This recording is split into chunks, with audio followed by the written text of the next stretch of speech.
নমস্কার বন্ধুরা, সুমির হেসেলে আপনাদের সবাইকে স্বাগত। আশা করি সকলে সুস্থ আছেন, ভালো আছেন। বাইরে প্রচণ্ড গরম, আর এই গরমে শরীর আর মনকে ঠান্ডা রাখতে আমরা বিভিন্ন রকম ঠান্ডা ঠান্ডা পানীয় পান করি।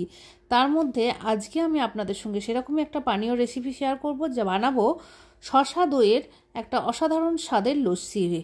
চলুন রেসিপিটা দেখে নেওয়া যাক। ভালো লাগলে অবশ্যই একটা লাইক, কমেন্ট, শেয়ার করতে ভুলবেন না।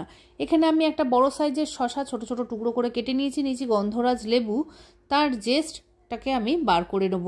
গ্রেটার দিয়ে জাস্ট হালকা করে গ্রেট করে নিয়েছি, যাতে লেবুর সবুজ অংশটা বেরিয়ে আসে।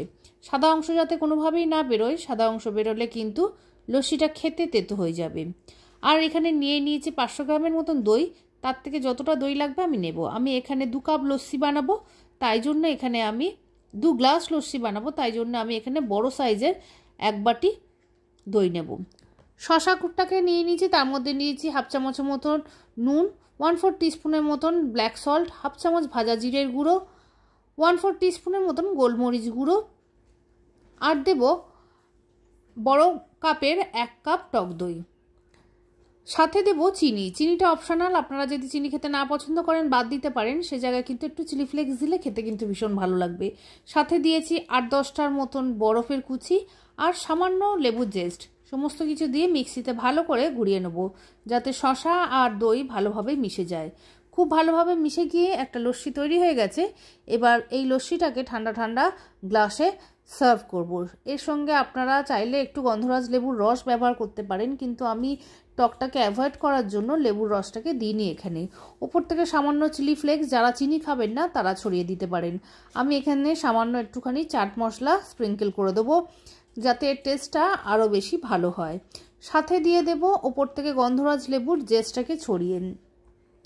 লেবুর স্লাইস দিয়ে সুন্দর করে সাজিয়ে পরিবেশন করব ঠান্ডা ঠান্ডা এই লস্যি। এই ধরনের রেসিপি যদি আপনারা দেখতে চান বা আপনাদের ভালো লেগে থাকে, তাহলে অবশ্যই কমেন্টসের মাধ্যমে আমাকে জানাবেন আপনারা এই গরমে কি ধরনের রেসিপি দেখতে চাইছেন। রেসিপিটা ভালো লাগলে অবশ্যই একটা লাইক করতে ভুলবেন না, কমেন্টসের মাধ্যমে জানাবেন কেমন লাগলো। আর আপনি যদি আমার নতুন বন্ধু হয়ে থাকেন, তাহলে চ্যানেলটিকে সাবস্ক্রাইব করে পাশে বেল আইকনটিকে অবশ্যই ক্লিক করে দেবেন এই ধরনের নিত্য নতুন রান্নার রেসিপি পেতে। শরবতটা লস্যিটা আমার রেডি হয়ে গেছে। আর এই শসা আর দই দিয়ে যে লস্যি আমি বানিয়েছি, সেই লস্যি আপনারা রোজ খেতে পারেন। শরীরের জন্য ভীষণভাবে উপকারী এবং শরীর মন ঠান্ডা রাখতে খুবই ভালো। গরমের দিনে নিজেকে সুস্থ রাখতে অবশ্যই 1 গ্লাস এই লস্যি বানিয়ে নেবেন। আশা করি রেসিপিটা ভালো লেগেছে। আজকের মতন এতটাই। পরবর্তী আবারও কোনো ভালো রান্নার রেসিপি নিয়ে হাজির হব। ততদিন সবাই সঙ্গে থাকবেন, সবাই ভালো থাকবেন। নমস্কার।